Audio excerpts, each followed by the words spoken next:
Hi everybody, and welcome back to Every Day with me, Nick. I don't know what mode I'm in here. Hold on, let me take that again. Right, that's better. I think we're all in shot now. Welcome back to Every Day with me, Nick. Today, not doing a lot. Raining outside, it's miserable. But I wanted to share with you the upcoming project that is going to be happening in my overcrowded shed. I'll just pan you onto that. I have got that much stuff crammed in here that I can't do any projects in here at the moment. So I'm going to try and do a little bit in here today. Try and get something jiggied about so I can get some room made. I don't think that's going to be quite easy as said, but we're going to try it. So, two or three things I'm going to show you. I've just got some parts for the Jacobsen little Homelite tractor. In fact, let me start at the very start where I should write things down because I'm absolutely useless at this. I want to say, first of all, thank you very much to everybody who likes, shares, subscribes and watches all my videos. I know there I can't believe you do watch them, but you do, and I want to say thank you very much. I witter on like I am now, but I witter on and I don't know how much to include, to take out, to cut. I just don't know. So I'm just going to keep doing what I'm doing. I would like to grow the channel more. However, subscribers are a bit low, but I might be able to sort that out in the future with better content. I just don't know yet. Obviously, I'm not gathering the audience that I need at the moment. But whoever does subscribe, thank you very much. Whoever watches, thank you very much. If I knew everybody's name who watches them, I would put them all on a little list right now. So they scroll down this video, but I don't. So that's that.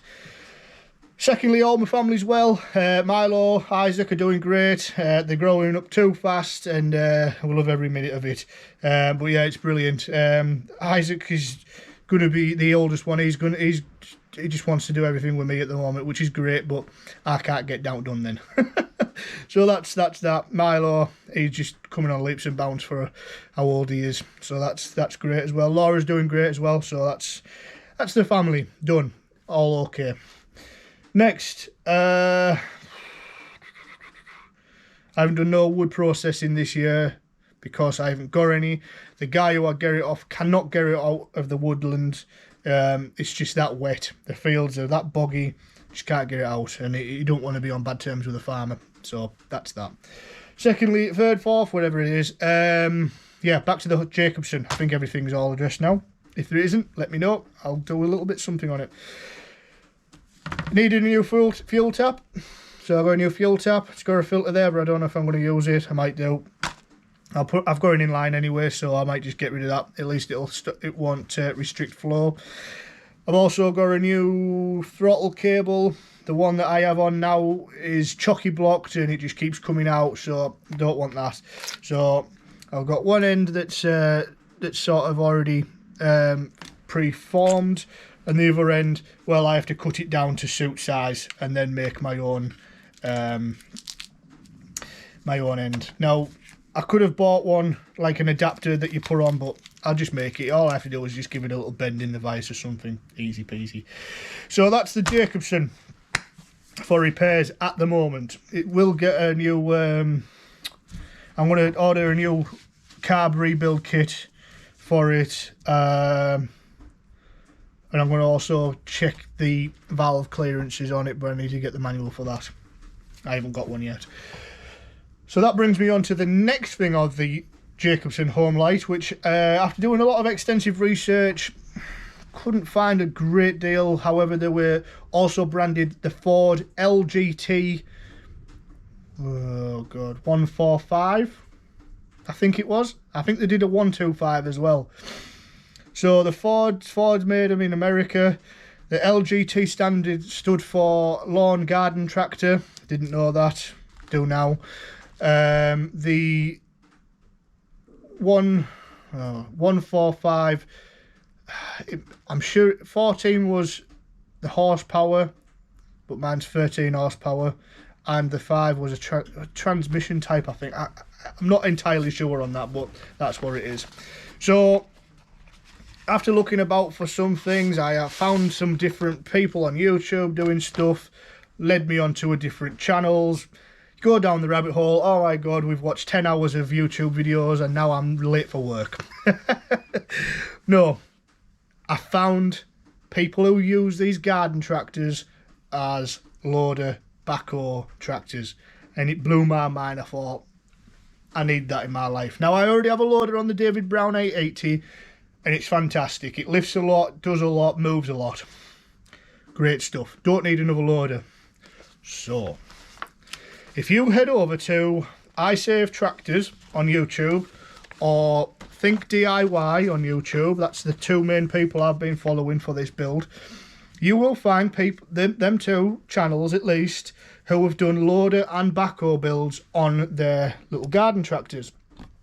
Done a fantastic job, look professional, saving thousands, and I mean thousands. So I went on, found out the plans come from PF Engineering, and that's Paul in America. I think it's Massachusetts. So if you're in America, grand. He will send the plans worldwide, so that's fine. I got mine in about 11 days, 12 days from America with what's going on. It was great in his emails, responded back, no problem. Any problems, contact him. He will let you know, he'll try and figure it out. At the same time, there's a guy in Northern Ireland. He's called Robert, I believe he was. Yeah, it's called Robert. He's also doing another build. He's got a Kubota. He's already got a front loader on it, but he wants a backhoe. And he's reached out to me. We've been talking backwards and forwards via messages, and he's sort of like getting into some of the same things as I am. The plans from Paul from PF Engineering, I think they're loaderplans.com and backhoeplans.com. I think that's where it is, but if you put PF Engineering into Google, you'll find it. I'll also include a link. They're all Imperial. Now, in the UK, steel stock isn't Imperial. It's very rare, or it's not very thought of that you get steel in Imperial sizing. So where you might get your 2-inch, your 3-inch, whatever else, you know, that's 2-inch. You change it into metric, you lose some. It's 50mm, but it should be 51mm or something like that. So where is these plans I'm going to show you soon? These plans are obviously in Imperial, which would be bang on to the measurements what Paul has given us, and he has already proven. I'm now going to convert them into metric, which aren't easy, but if I cut them the lengths that they're required, I'll use my I've got a digital vernier here that I can convert the sizing to so there we would have, like, I know you can't see that's backwards, but that's 12.64mm, and I just change it to inches, and that's 0.498. So I could be able to find out all the conversions online for these. So that's where I might do. Might do that yet. Mark the metals out there I need to. Scribe it with the vernier, something easy like that. I don't know. We'll figure it out. But that's an option. I could work in Imperial, but the steel isn't. So I've had a bit of a hard time finding some parts, but I've got majority of them. Now this build isn't going to be boom done. It's going to be a couple of months at least. Some parts aren't cheap, so just gonna have to work with it. But I want to show you the plans, not in detail, but just the overviews that come from Paul, and they are extensive. They literally show everything that is required to build this backhoe for a garden tractor. I'm gonna put you on. I'm going to take you off a second. So, sorry about the flashing lights here. Obviously my lights are in a different hertz. So yeah, there's the backhoe in its place. Like how it's built as a breakdown. This is the overview, and then it just goes into detail on everything else, just exactly what we need to do, how to make it. It's brilliant. Being an engineer, well, sort of where I am, I can understand these and understand what I'm working with, sort of. With it being in imperial, in inches and fractions, it's hard, but I just go onto an online conversion, change it all to millimetres. Easy peasy. So them plans are going to be my oh, sorry about this, guys, I can't get his back on now. So yeah, them plans are going to be a backhoe that's going onto the back of this Jacobsen Homelite that I've got.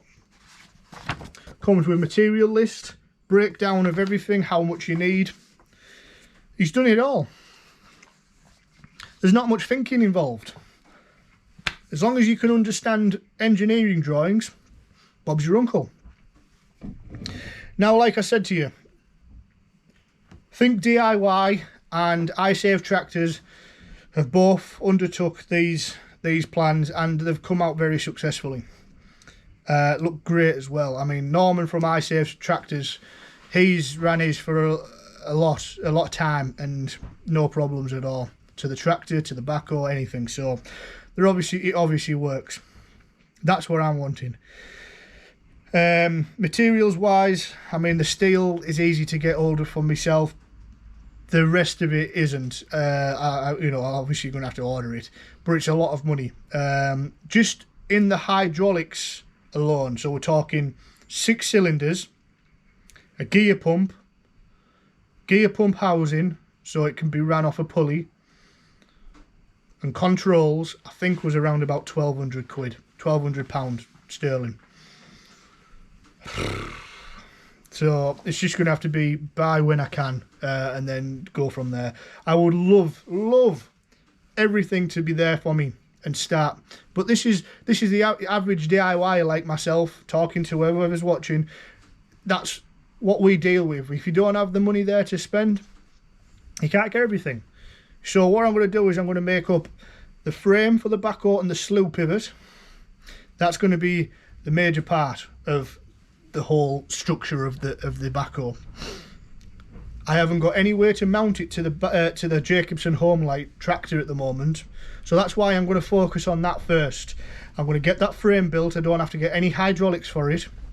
I don't have to plumb in a gear pump for it yet, and I'm going to be able to mount that to the tractor so it's solid and I know it's there. Once we're at that point, once it's solid onto that tractor, everything else is going to be a breeze, he says.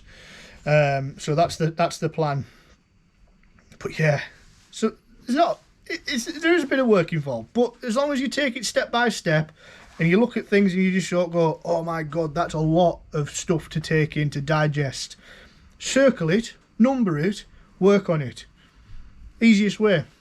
And then once you're done with that, put a tick, maybe get a sticky note, put it over it so it's out of your eye line, it's out of sight. Somewhat simple like that. I've spent a bit of time at home just trying to get some sizings down so I can get. I know we've got a materials list regarding like linear footage of how much we need, but I can't get that in linear foot. I can maybe just get it in the scrap piles and things like that. So I'm just making a list of what I need. And it's cheaper that way as well. You can go to your scrapyard and see if they have any scrap metals laying about that you can ask them, and sometimes they'll happily give you it at maybe its cost price. So wherever steel's at the moment, 10 kilos of that price, that's it. Bob's your uncle. Real cheap. Can be real cheap. What else was I going to say? If anybody would like to help me with this project, I know I don't like asking, but you know, I see a lot of people on YouTube doing it. I'd be grateful, really grateful. However, I don't expect anything off you, so maybe the best you can do is maybe like and subscribe. Maybe that. I don't like taking on that. You'll see most of my videos don't say like, subscribe, share, blah blah blah. I don't like saying that. If you like it, you like it. If you don't, you don't. If you don't want to share it, you don't have to. That's no problem to me. But it might help me out in the long run and make something from it. Wow, babbled. Look, we're on 15 minutes now. So, I'm going to stop me babbling here. I might set you up on the camera just to put this throttle cable in, put this this tap into the tank, and that's about it really. So, it's a bit of a miserable day, like it is everywhere else. We're forecast some snow today, tonight, for the next 4 days. That's going to be fun. I love the snow, but I am at work. Hopefully get out with the lad, the kids, and well, Milo won't, but Isaac will love it. He does love the snow. So yeah, I'm going to get on with that. If there's any questions, please ask. If you will require any more information, I will give it to you. I won't give you the plans information because I've paid for them, and Paul has sent them via post to me directly because he doesn't want his plans pirated over the internet, which is fair. So kudos to that.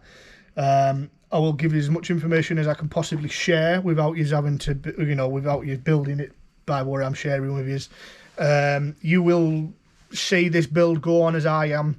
You've seen I've done the bucket for the David Brown. That was nothing compared to this. However, I started with cardboard templates. And that's how I ended up with that. So this time I don't have to work with any cardboard templates. I'm working with some proper plans. So as soon as I get the gear, you'll be with me building this backhoe. So let's get set up for this little job that we're doing. Try and get something done in here as well, but I ain't promising anything.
Right, it's in.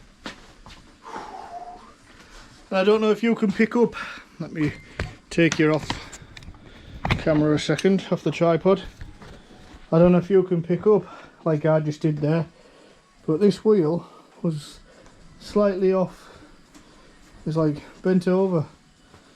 Don't look too bad now. Might have just been the tyre.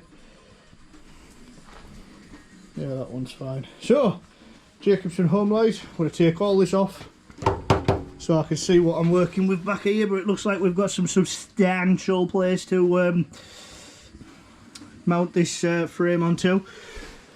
I'll put the thing back on, put it back on the tripod, and we'll just get where the hell's it gone? There.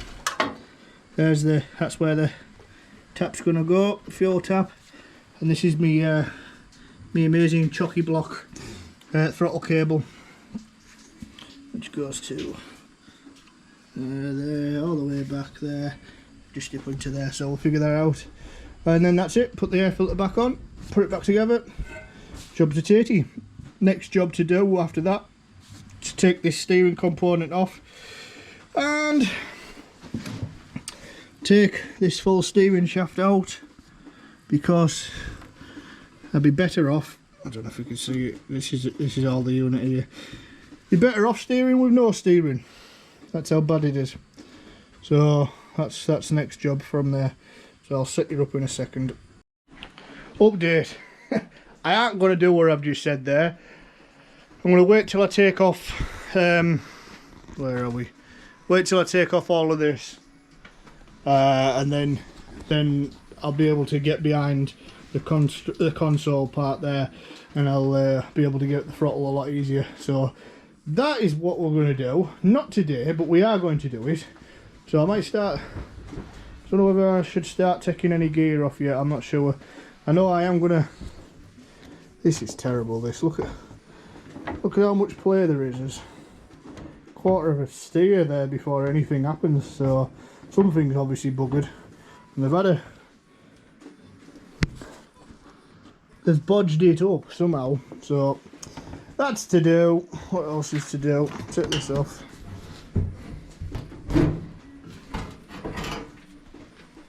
Oh, there we go. Back into the engine. There we go.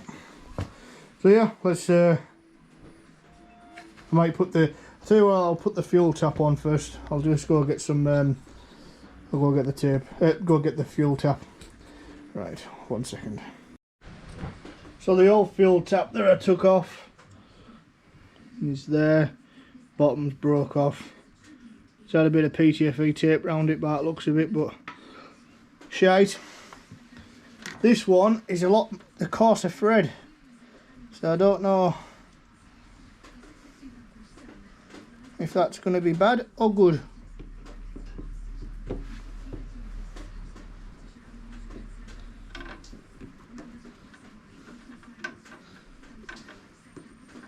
I think the answer to that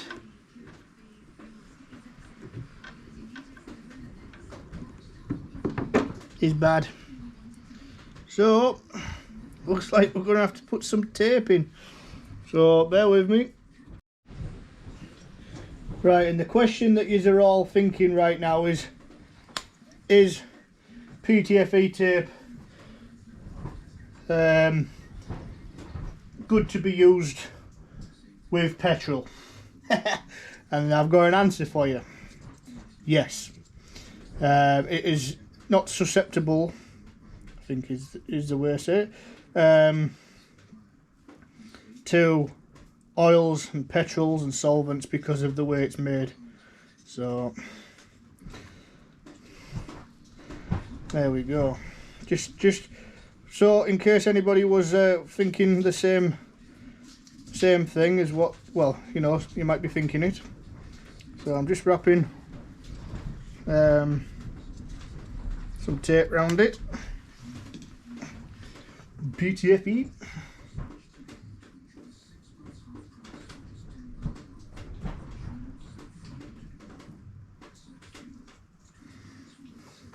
And this is the part where I go, fiddlesticks, I put it the wrong way.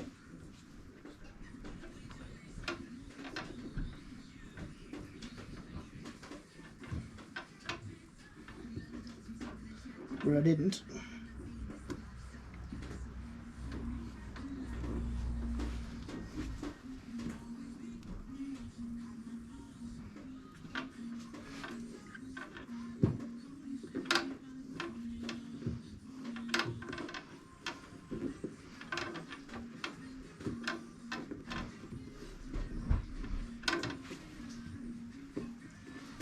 Sorry if my great club hands are in the way, but I'm having to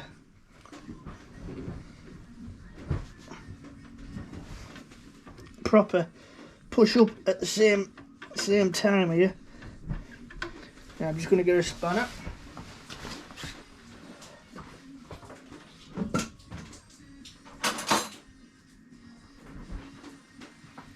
I'm guessing 14. Oh!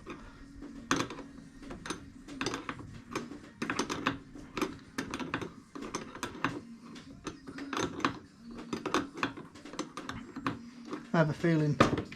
Yeah, my feeling was right. Sugar. So you've just seen that firsthand. There's no threads inside. Not for this size fuel tap. Shit.